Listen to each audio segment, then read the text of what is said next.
Hello everyone, my name is Ananya Rajput and I'm a student of UPES Dehradun. So today I'll be analyzing Article 13 of Indian Constitution and we'll see how judiciary interpret it. Now people believe in law and to keep that belief the drafting committee gave the concept of fundamental rights in part 3 of our Indian Constitution. Now, it gives liberty to the citizens of India and protects it from being infringed by the state.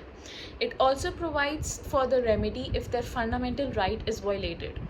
And to keep the belief of people in the state, Article 12 and Article 13 were introduced.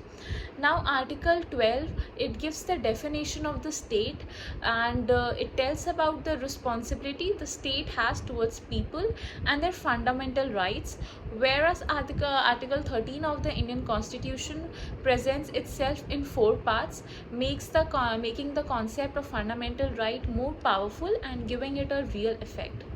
The article provides the individual's fundamental rights by rendering any law null and void if it intervenes with the liberty or is inconsistent in any way with the fundamental right of the person. Article 13 reserve and preserve the fundamental rights of the citizen, protecting from laws and may otherwise infringe upon our freedom. Article 13 requires that all amendments and laws passed by the Parliament are tested based on their validity under the Indian Constitution, highlighting the transformative character of the Indian Constitution. Now, the Constitution allows the Indian judiciary to access such legislation and strike them down if considered void or unconstitutional. Now, similarly, discussing Article 13 of the Indian Constitution, it becomes crucial to realize Locke's words completely. Now, Article 13 aids the court and citizens to keep the powers of the legislature under preview.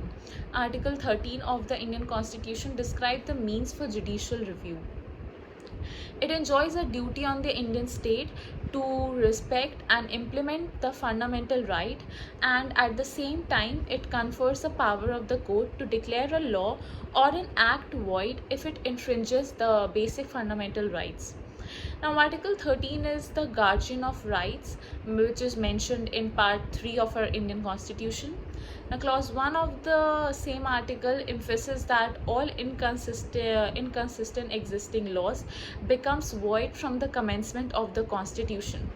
Article 13(1)(a) was first interpreted by the Supreme Court in adjudicating whether Article 13 had any retrospective effect as far as law inconsistent with the fundamental rights were concerned.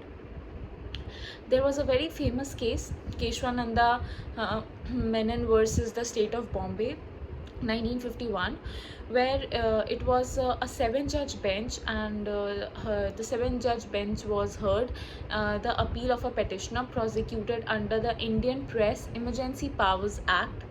Part of the appeal posed if Article 13(1) of the Indian Constitution could declare all laws inconsistent with the fundamental rights to be void as if they have never been passed and existent, or is void ab initio. Now, the court ordered that Article 13(1) does not make existing laws inconsistent with the fundamental rights or void ab initio for all purposes, but Article 13 makes such laws ineffectual or void prospectively based on its exercise of fundamental rights on after the commencement of the Indian Constitution. Now, there is no fundamental right that a person cannot be prosecuted and punished for an offence committed before the Constitution came into force. So far as past acts are concerned, this law exists. Now, therefore, if a law becomes void from the applicability of the Indian Constitution as it is inconsistent with the rights embodied in Part 3, it will still apply to all the citizens and non-citizens who committed an offence under the said law. Now, the meaning of Article 13, it may appear to be simple at first glance, but over the years, its purpose and definition have undergone several interpretations. Now, Article 13 and its ambit have developed with every case that has discussed its application on both pre and post colonial laws. It has been vital for our constitution as it successfully made several repressive laws void and in some cases inoperative. Now, further, it is essential to remember that the legislature cannot encroach upon judicial review under Article 368. It is an inherent and implied limitation on the legislature's power of constitutional amendments. Thank you.